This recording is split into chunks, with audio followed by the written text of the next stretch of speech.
Hello, everybody, and welcome into Commodity Culture, where our goal is to make you a better investor in the commodities sector. Today is December 17th, 2025.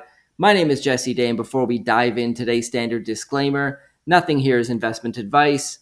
Do your own due diligence. And today's guest is the CEO of Copper Giant, a company advancing high-quality copper projects with a focus on the Mocoa copper molybdenum deposit in southern Colombia. It's Ian Harris. We're going to talk about the copper market. We're going to talk about Copper Giant and what they've been up to. It's great to have you back on the show. Oh, each time it gets more exciting. So I'm happy to be here, Jesse. Absolutely. Well, a lot of the focus in the commodity space right now is on gold and silvers. They both hit all-time highs this year. Silver obviously ripping. Copper, however, also hit all-time highs of around $5.80 a pound back in July on the news of potential copper tariffs in the US, only to collapse dramatically when those tariffs didn't materialize as expected. However, now the metal is quietly moving up and sits at around $5.40. What are your thoughts on copper's price action this year? And do you think we're headed back to previous all-time highs and perhaps beyond in 2026? Many people might not know this because when you pull up your iPhone and you look at copper price, you're looking at the COMEX future, which is in the United States. The LME hit an all-time high again in November because it didn't see that blip. That big run-up was really induced by a potential tariff. So there was basic people were buying and saying, "I'll pay a 25%, 30% premium because next week there could be a 50% tariff, and now it's going to be worth 50% more." So people that were watching the comics go, it was exciting. I'll come back when it goes around those levels. It was very artificial because if you look at the LME price, it hit record highs. And so that for me is the bigger story because in the background there's tariffs, what's happening in the world, is China going to slow down, and all this talk going on that normally Dr. Copper is more has a short-term vision, right? So it's more based on where's the world going, how the world economy is doing, and how China's economy is doing, and it continues to go. It continues to go higher and higher and higher and higher, because those that are really paying attention, there's people freaking out about copper and where they're going to get it from. Because as you have Grasberg having issues, you had Congo had issues, you have Cobre Panama, and it's kind of bringing a problem that they thought would be, well, we still have another year to figure out. It's coming a lot closer with anticipated supply demand deficits. And that is playing out because on the other side, there's a hunger, and that hunger is insatiable, right? So if you look in terms, I was actually looking at my old tweets today just to figure out when I said it, but early in last year, I said, watch AI, because energy transition might be, oh yeah, it sounds good, but whatever, we'll do it next month. We'll do it next week. So you can just push it down the road until the commodities are there. But AI is this beast that says it's a race, and Google is fighting with OpenAI and Grok, and all these guys are in a battle. And then it's also a battle of nations. So you cannot lose. So I don't care what it costs, get it for me, kind of attitude. And at the same time, it's responsible for the world electrification, which the world is more and more dependent upon electricity. So all these things are playing out, and there's some real concern because there's been no discoveries. There's been no investment. There's no projects available, and it's not easy to turn online. Even if you said, okay, let's solve all these permitting issues in different countries and let's focus on it, there's still not enough projects, right? So you could turn them all on and then still the cupboard is bare. So that is all playing out in front of us. And I think that's the reason for such strength in the copper space, and it's only going to grow.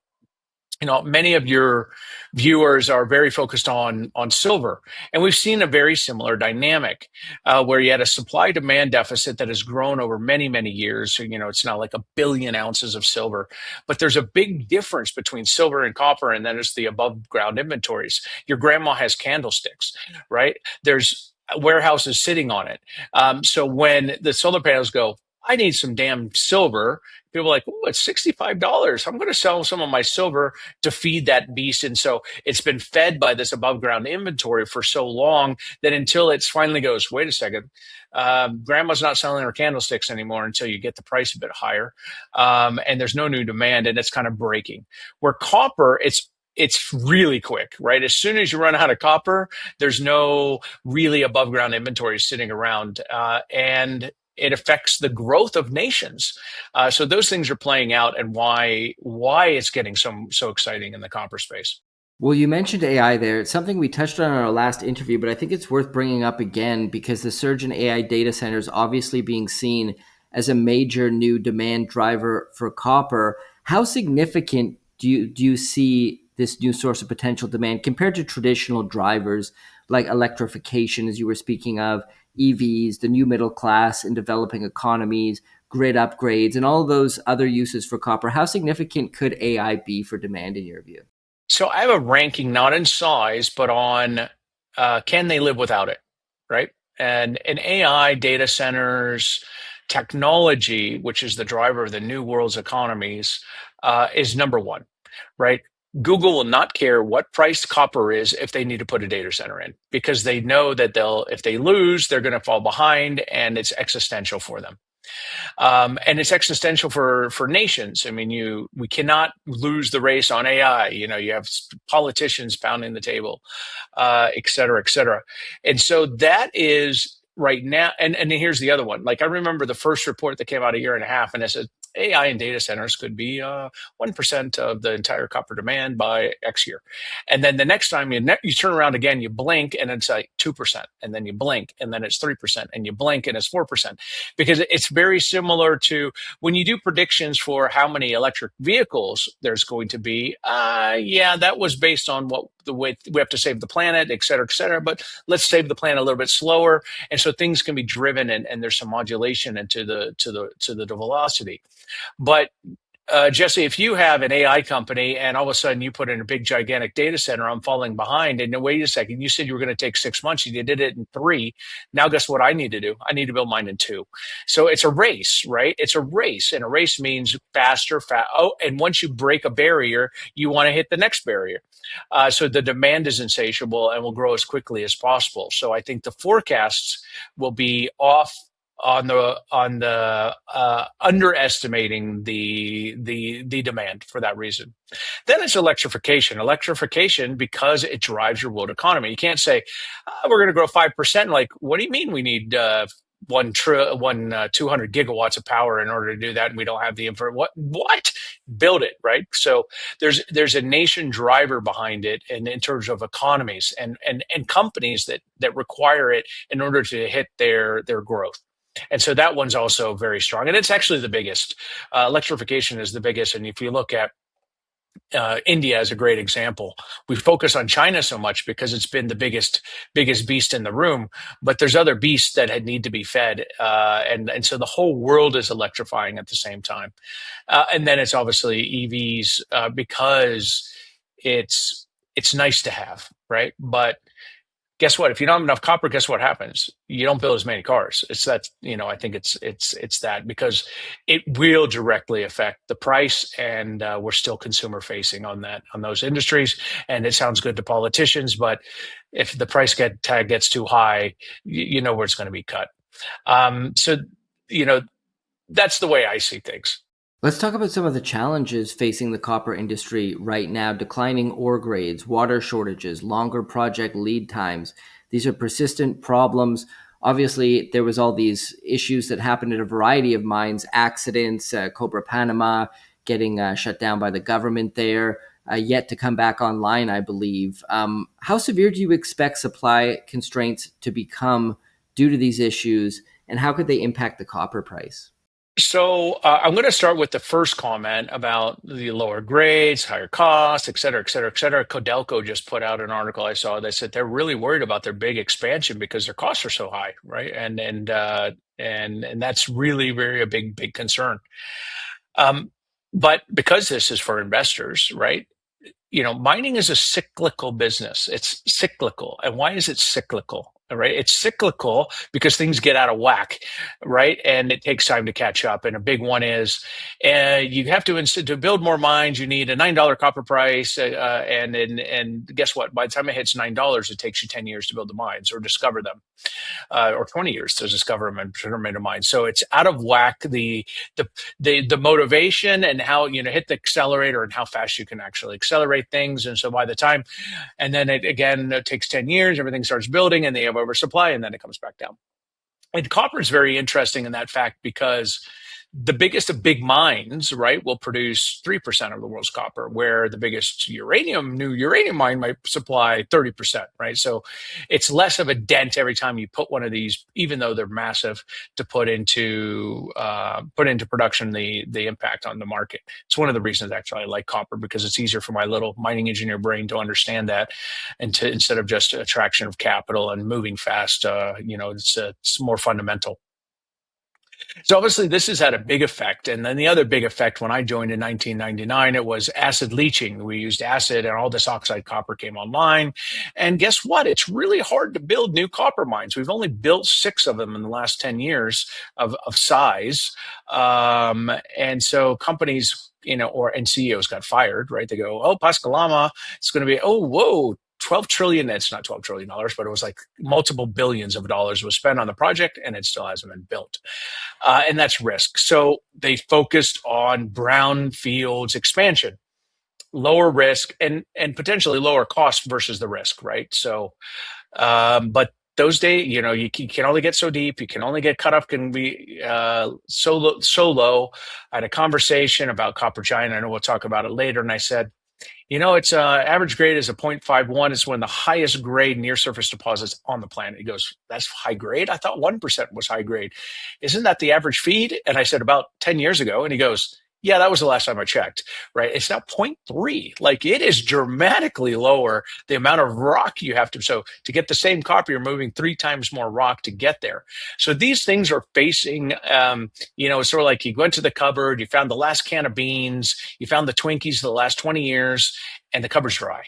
And so there's there's very few new high quality projects. When a world is facing, you got to build new greenfields projects. And so that is all playing out. And that's also why there's a lot of doom on the people that need the copper and people are hitting the red button, and this is a big problem by some, a lot of the world's organizations that focus on these type of items, because there's a big concern of where it's going to come from. And that's all playing out in front of us, and why it's really, when you have, sorry to finish, you have these production problems. I won't get into what I think the supply demand gap is going to be, because it doesn't matter.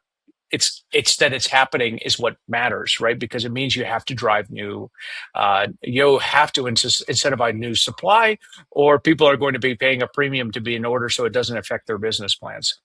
And because of these shutdowns, it brought that number closer to today than ever, and it's why the alarm bells are going off, and we're finally seeing a lot more interest in the copper equity side.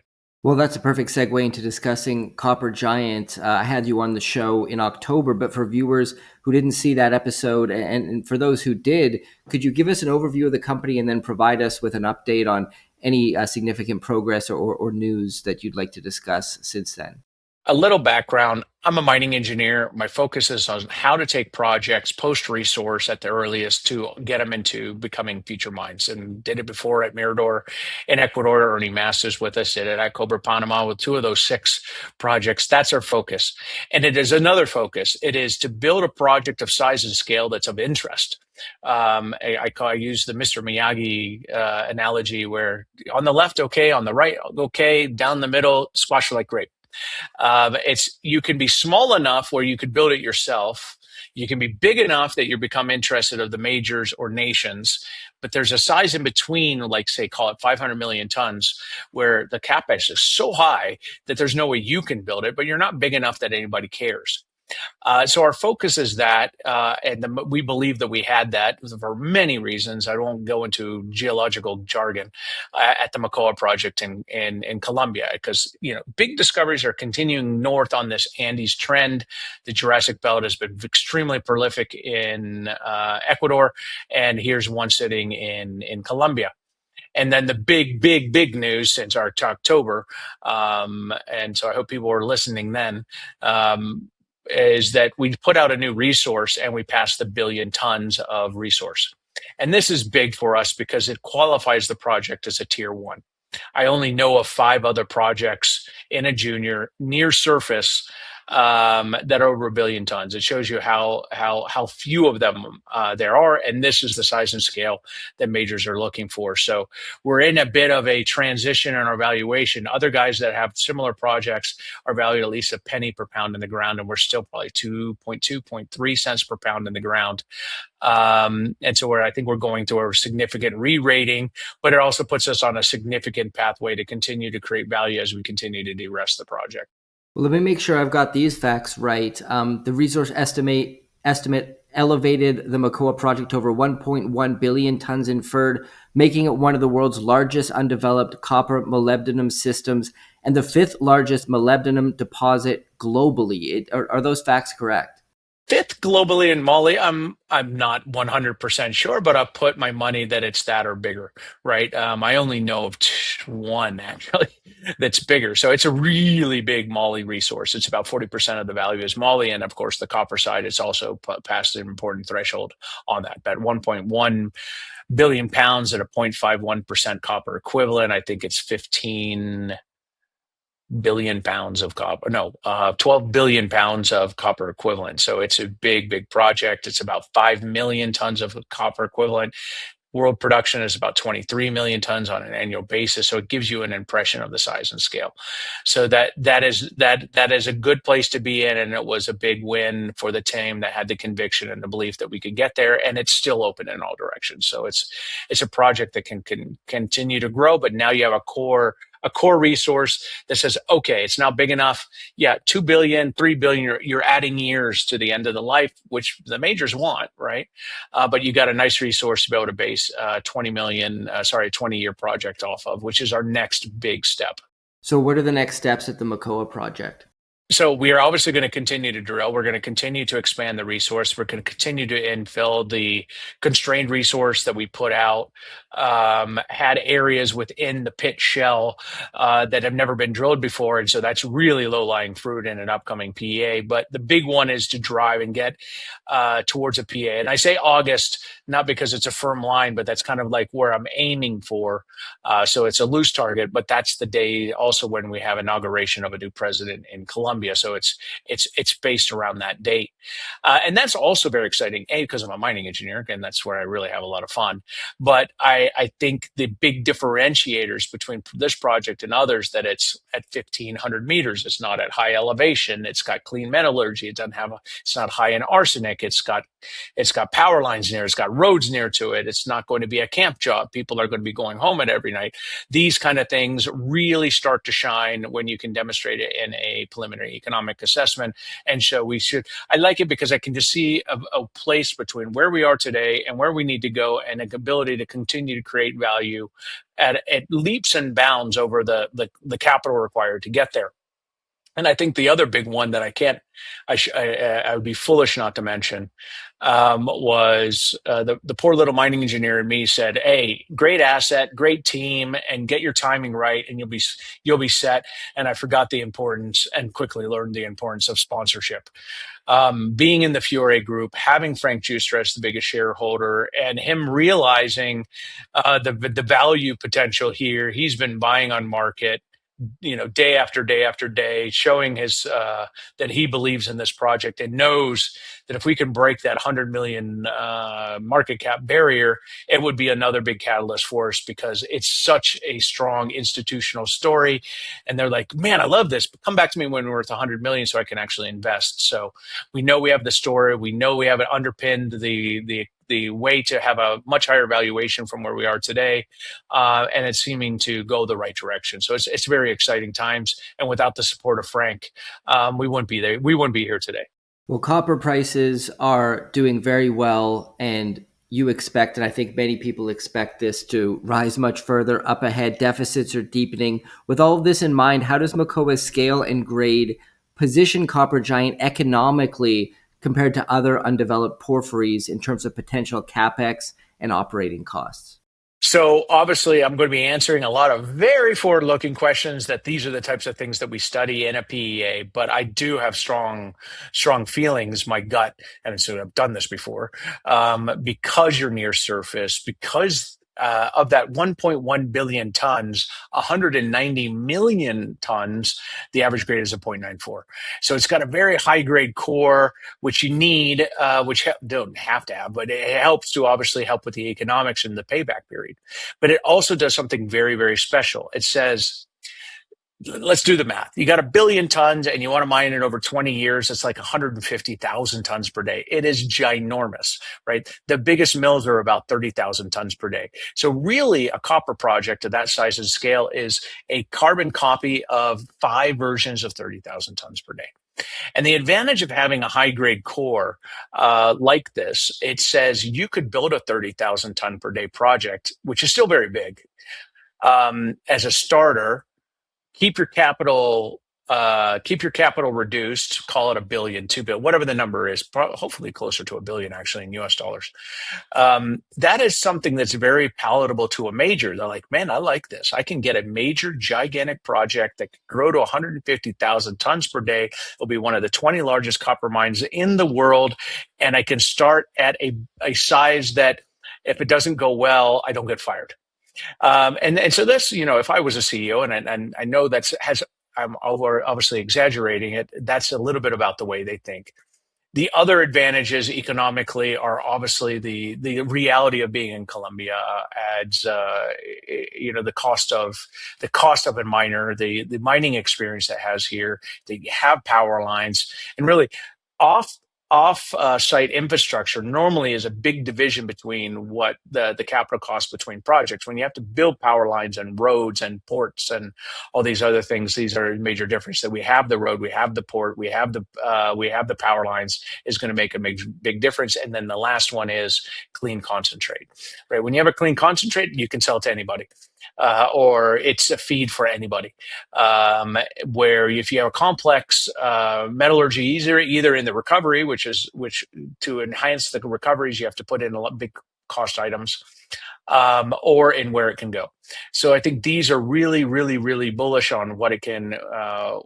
Where this project is going in a very small group of projects. I mean, that's the other one. There just is not that very many projects.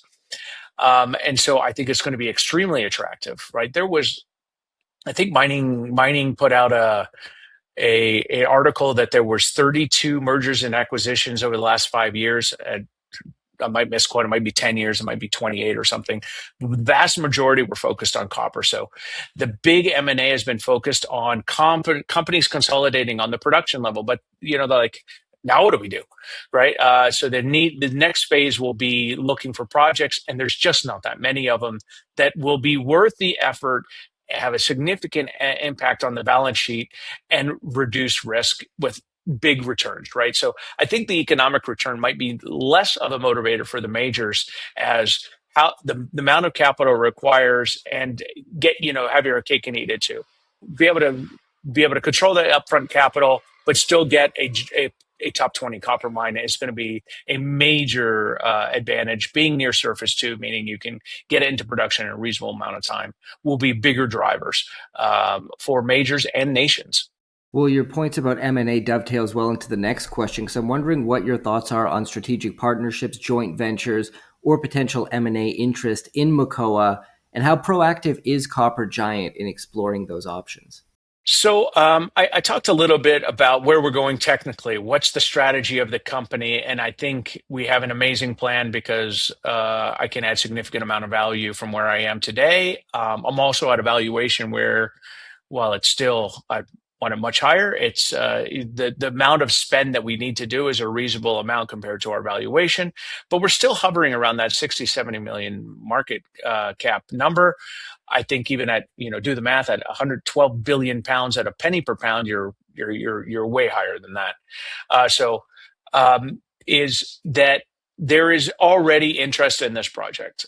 There has been multiple conversations around this project. The problem is the risk is asymmetrical, right? If I took a 10% stake right now, it is not big enough to make, it doesn't pay for a year's worth of my operation. So it's, I'm assuming that. And at the same time, it's not big enough for them to care, right? So I'm just a big, gigantic copper company. So I don't make a mistake and mention somebody I might have a confidentiality agreement with that, they're like, here's $6 million, Ian. And then they go, hey, what happened to that copper giant? Oh yeah, I forgot about those guys. But when they put in big checks, they watch it, they care, they're more involved. The other one is, forget it. Let's just forget about that project. We're doing this other one over here. And then they pull out and then they're like, whoa, big copper company just left. Copper giant must be a problem with the project. So it's asymmetrical. So valuation is the most important thing for us to get a proper valuation where those kind of checks are more symmetrical between the risk, right? They care. They're engaged. They're not going where they're going to make, if we face problems, they're going to find ways to overcome them. They're going to be a partner in the project, and it's a big enough check to actually make a difference. So those conversations are ongoing, but it's sort of like we're lightly flirting, right? We're not really there yet because the bigger focus is getting to the value. But it's also why I said it's so exciting. You see the momentum building. This is truly a momentum market because it continues to be so thin. You could see where the valuation could get to, and getting over that 100 million mark, which is the goal, it opens up not just strategics, but it also opens up institutional, and changes the, gets it into a better space. So fairly excited of where things are going. Some great thoughts so far, but let's end by opening the floor to you. Anything that comes top of mind, whether you want to emphasize something we already discussed, or if there's anything else you think should be on the radar of potential shareholders of Copper Giant, hit us with it. For those that aren't shareholders and those that are investors in, they've seen the run in gold, seen the run in silver, I don't think we've come anywhere close to see what's going to happen in copper. It's really coming up to be a perfect storm. And I'm obviously very bullish on where copper price is going to go, but I'm more excited about where copper equities are going to go, because if you're building new production chains, you have a driver, those who contain the resource get the true valuation. They're the really coveted asset. The overall asset is even more coveted than the copper that it can produce, right? It's getting a better valuation because there's so few availability, right? It's the rush for it. So that's where I'm extremely excited. And then the big one, it's asset, it's the team, it's the sponsorship, and it's timing. And I think in Copper Giant, all those things are coming together right now. Very excited where we are being now, being able to show that as a true tier one asset, and our valuation is getting to where it should be, and it should be a nice growth path from this point on. And so very exciting days, and everybody, Merry Christmas from or Happy Holidays, so would be more appropriate, from Medellin, Colombia. Well, Ian, thank you so much. I'm going to put a link in the description to the Copper Giant website as well as social media so people can follow along with the company. Thank you so much for coming on the show. It's been a blast. Yeah, always exciting. Thanks, Jesse. Commodity Culture is a series on commodities and natural resources. If you would like to see more, be sure to subscribe and hit the bell notification so you're always up to date with the latest episodes.